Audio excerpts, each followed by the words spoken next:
سبيل الدموع سبيل مريح تنهدى يا صاحي كي تستريح وبث الدعاء الخفي الصريح يسعك الفضاء الرحيم. Assalamualaikum warahmatullahi wabarakatuh. Alhamdulillahi rabbil alamin. Assalatu wassalamu ala asrafil anbiya'i wal mursalin wa ala alihi wa ashabihi rasulillahi ajma'in, amma ba'du. Bapak-bapak, ibu-ibu, jamaah salat tarawih yang dimuliakan Allah, nggak terasa sudah 5 hari kita lewati Ramadan tahun ini. 24 atau 25 hari lagi akan kita jalani. Pertanyaan kita 2. Kuatkah kita mempertahankan dan sekaligus meningkatkan di 25 hari terakhir? Pertanyaan kedua, mampukah kita di hari yang tersisa meningkatkan kualitas kesalehan kita? Karena Rasulullah menyatakan kasihan, ada hamba Allah yang capek-capek saum. Saya nggak mengatakan puasa, beda puasa dengan saum. Capek-capek saum, dia menahan lapar, menahan haus, menahan dahaga, menahan syahwat, tapi dia tidak mendapatkan apa-apa kecuali lapar dan haus saja. Padahal malaikat pernah berdoa dan doanya diaminkan oleh Rasulullah. Celaka anak manusia yang kalau Ramadan datang dan nanti Ramadan pergi meninggalkannya, manusia itu enggak berubah, enggak berkembang, enggak meningkat. Lalu Rasulullah mengaminkan. Mampukah kita menggunakan hari yang tersisa meningkatkan kualitas iman, Islam, takwa dan kesalehan kita menjadi manusia sempurna menjelang Idul Fitri? Setiap kita melihat ada anak yang dilahirkan, saudara kita, tetangga kita, atau siapapun juga, banyak sekali yang berdoa semoga menjadi anak saleh dan salehah. Hambaan banyak manusia saleh, salehah. Kita pun hendaknya Ramadan ini membuat kita meningkat kesalehan dan kesalehahan kita. Tapi maaf, tak semua kita memahami apa sih artinya saleh. Dan saleh ini urusan hati. Baru terlihat kita itu saleh kalau sudah terwujud dalam perbuatan dan perkataan. Sehingga kesalehan kita itu terlihat dalam amal saleh, dalam amal saleh. Innama a'malu binniyah. Semua amal itu tergantung dari niatnya. Kalau niatnya karena Allah, untuk Allah, barulah dia bernama amal saleh. Kalau niatnya hanya untuk di mata orang lain, pencitraan, setelah dia mengizinkan orang menebang pohon-pohon di hutan, lalu setelah banjir dia memikul beras untuk disiarkan di televisi, enggak saleh itu, pencitraan, amal salah. Tapi kalau niatnya karena Allah, seperti Umar bin Khattab, begitu mendengar rintihan seorang rakyatnya kelaparan, dia pulang ke Baitul Mal, dia pikul beras, tidak hanya 10 kilo yang dipikul dengan bahu sebelah kiri saja, tapi dengan punggungnya. Itu baru amal saleh. Mampukah kita meninggalkan amal saleh kita selama Ramadan? Lalu amal saleh ini terbagi dua. Ada amal saleh individu, ada amal saleh personal, ada amal saleh perseorangan. Dia melakukan kebaikan untuk dan karena Allah, ikhlas, niatnya baik, tapi manfaat untuk dirinya sendiri. Pahala istimewa, tapi itu amal saleh individu, buat dirinya meningkat, di mata Allah dia tinggi, tapi terbatas buat dirinya. Sekali waktu sahabat berkata kepada Rasulullah, saya menyaksikan sahabat itu iri saya. Begitu saya masuk masjid, dia udah ada dalam masjid. Saya keluar masjid, dia masih dalam masjid. Kalau antara maghrib dan isya, sepertinya dia nggak meninggalkan masjid, habis maghrib dia sambung isya. Penuh ibadah, penuh zikir. Lalu Rasulullah bertanya, bagaimana dia hidup? Siapa yang menghidupinya? Saudaranya. Nah, kalau gitu pahalanya itu untuk saudaranya.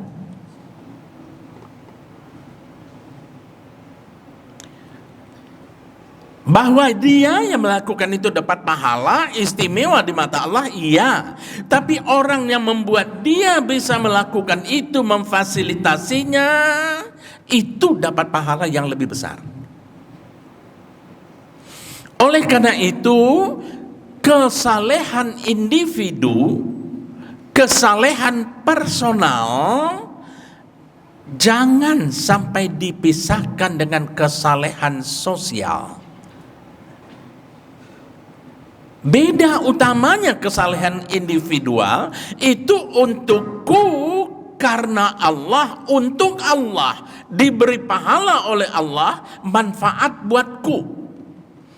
Tapi kesalehan sosial untukku karena Allah, tapi bermanfaat buat lingkunganku, bermanfaat buat jamaahku, bermanfaat buat bawahanku, bermanfaat buat masyarakatku.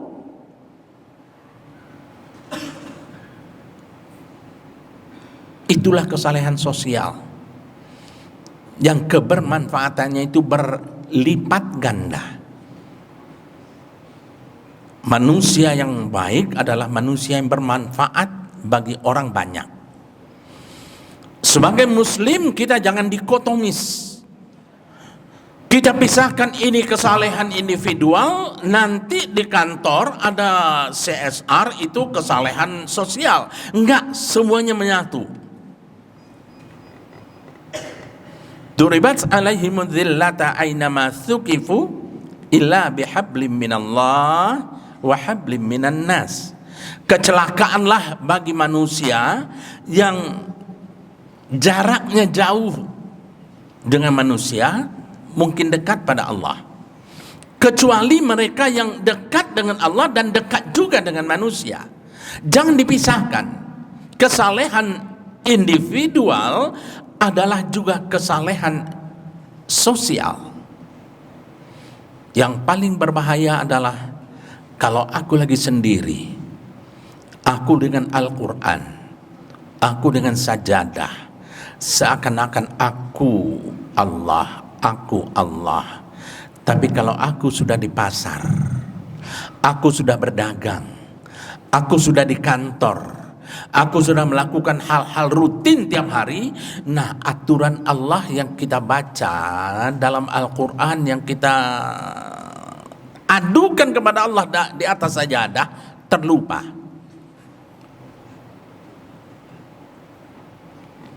Satukan. Waktu Anda berada dengan Allah, lakukan kesalehan individual itu dimanapun Anda berada. Lalu tentang kesalehan sosial dalam Ramadan ini berlipat ganda. Ramadan adalah bulan mubarak, ziyadatul khair. Manfaat yang kita terima selama Ramadan jauh lebih besar dari manfaat yang kita dapat di luar Ramadan. Sunat ibadah yang kita lakukan di luar Ramadan ekivalen dengan seakan-akan yang wajib kalau itu kita lakukan dalam Ramadan. Yang wajib kita lakukan dalam Ramadan pahalanya minimal 27 kali kalau itu kita lakukan di luar Ramadan. Bahkan kalau tercatat sekilas Lailatul Qadar liwat, Anda sedang i'tikaf di masjid, sedang ibadah, sesaat itu nilainya ekivalen dengan 1000 bulan. 1000 bulan itu 83,34 tahun. Begitu besarnya manfaat-manfaat selama Ramadan. Apalagi untuk kesalehan sosial. Selama Ramadan kita sangat diminta bukakanlah saum orang yang saum. Engkau akan dapat pahala sebesar saum orang yang saum yang kau bukakan itu tanpa mengurangi pahala orang yang saum, tanpa mengurangi pahala engkau yang saum. Selama Ramadan, salat tarawih ini termasuk salat sunat yang sangat dianjurkan berjamaah. Kenapa berjamaah? Inilah kita saling mengenal antara orang yang berdekatan dengan kita, orang yang satu masjid dengan kita, orang yang sama membina orang-orang du'afa di sekitar kita, orang yang sama-sama membentengi Islam di sekitar kita. Bahkan gak sedikit orang-orang di perumahan yang bagus, yang mewah, gak kenal RT RW-nya. Disinilah kita untuk saling kenal. Disinilah pula kita diminta untuk 10 hari terakhir jarangkan perutmu dari tempat tidur. Ini istilah Rasulullah. Tinggalkan tempat tidurmu, datang ke masjid, i'tikaf di masjid. Terserah mau baca Quran, mau zikir, mau buka pengajian khusus, mau diskusi. Isilah dengan ibadah. Dan dalam ibadah berjamaah inilah silaturahim kita hubungkan. Silah mengikat, merekat, mendekatkan. Rahim, orang yang tadinya berasal dari rahim yang sama, karena kesibukan sehari-hari, karena kerjaan, karena jauh tempat tinggal, karena berjauhan, sekarang kita ikat dalam i'tikaf. Orang yang menghubungkan silaturahim akan dimudahkan urusannya dan akan dipanjangkan usianya. Inilah bentuk daripada bagaimana kita meningkatkan kesalehan berjamaah, kesalehan sosial selama Ramadan.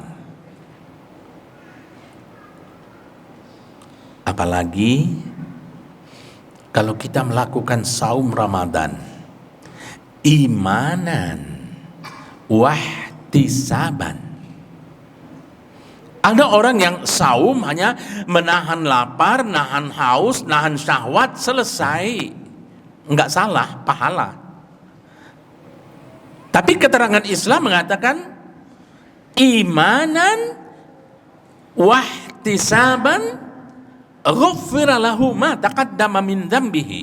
Kalau dia melaksanakan ibadah saum dengan hatinya sepenuh-penuhnya imanan, otaknya sepenuh-penuhnya ihtisaban, baru diampunkan semua dosa-dosanya yang telah lalu. Jadi tidak hanya menahan lapar dan haus saja sehingga dapat pengampunan dosa. Imanan wahtisaban, kalkulasi rasional, matematika Allah. Jangan hanya saum diambil prosesinya, nggak makan, nggak minum, mulai fajar sampai terbenam matahari, selesai, enggak. Oh iya, secara formal ya, fikihnya begitu. Tapi kalau selama kita lapar, bagi Anda yang berkantor, biasanya jam 10, 11 ada snack datang, ada kopi datang. Ini enggak, tahan, karena banyak orang nggak punya snack, nggak punya kopi.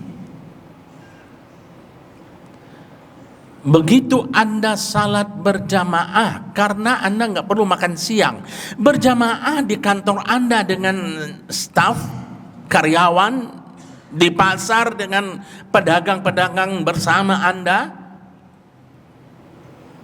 Ternyata ada yang sarungnya dari kemarin itu ke itu saja. Sementara Anda sekali 2 hari sekurang-kurangnya sarung Anda diganti. Terasa bahwa aku dan dia itu tak sepenuhnya sama. Kalau besok Anda mampir, Anda belikan sarung, lalu lusa Anda kasih kepada dia, ini hadiah buatmu, sehingga sarungnya berganti. Anda pulang sore, lihat pemulung dengan anak-anaknya di gerobaknya. Barangkali si anak akan bertanya kepada bapaknya, "Papa, nanti kita apa ada yang mau dimakan?" Sementara Anda menerima WhatsApp, "Papa, nanti kita makan di mana?" Atau koruptor bertanya, "Papa, nanti siapa lagi yang mau kita makan?"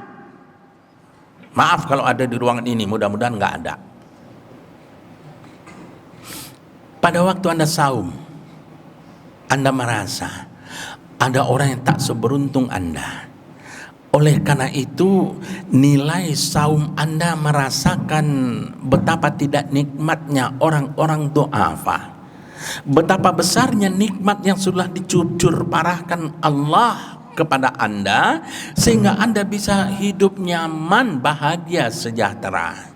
Sehingga oleh karena itu, Anda nggak cukup sekali 2 kali membukakan saum orang yang saum. Sehingga nggak cukup rasanya Anda mengeluarkan zakat fitrah yang 3,5 liter itu. Sehingga nggak cukup rasanya kalau Anda memberikan hadiah lebaran. Maaf, budaya parsel biasanya dari bawahan kepada atasan. Muncratan itu.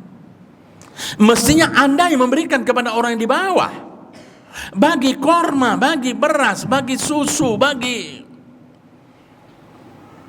Karena terasa sekali, aku sudah dimuliakan Allah.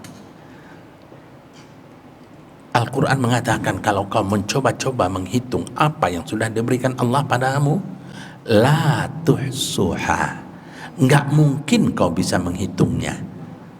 Dalam ayat lain dikatakan, kau gunakan seluruh pohon di hutan untuk pena, kau gunakan seluruh air di laut untuk menuliskannya, nggak bisa menuliskan apa yang sudah diberikan Allah padamu. Kenapa kau pelit? Padahal Allah menjadikan mathalul ladzina yunfiquna amwalahum fi sabilillah kamathali habbah anbatat sab'a sanabila fi kulli sumbulatin mi'atu habbah wallahu yudha'ifu liman yasha wallahu wasi'un alim. Perumpamaan yang diberikan oleh Allah kepada orang yang mampu memberikan nikmat Allah yang sudah dicucurkannya kepadanya di jalan yang tepat, disedekahkan, diinfakkan, dibukakan saum orang lain, ibarat dia menanam satu bibit yang baik di tanah yang subur, tumbuh satu pohon dengan 7 cabang, di masing-masing cabang berbuah 100.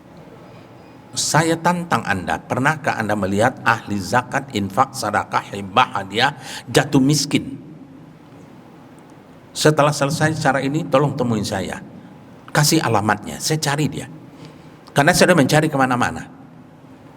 Nggak ada orang yang saya temukan yang ahli zakat, infak, sedekah, hibah, hadiah jatuh miskin. Nggak ada. Saya sudah menantang ini. Tapi kenapa kita masih pelit? Kenapa kita seperti orang minum air laut? Makin diminum, makin haus. Ramadan adalah saat untuk kita meningkatkan sensitivitas sosial kita. Amal saleh yang kita inginkan, buah yang kita petik di akhir Ramadan, bukan hanya saleh individual aku dan Allah, tapi juga saleh sosial aku, Allah, kami, dan kita.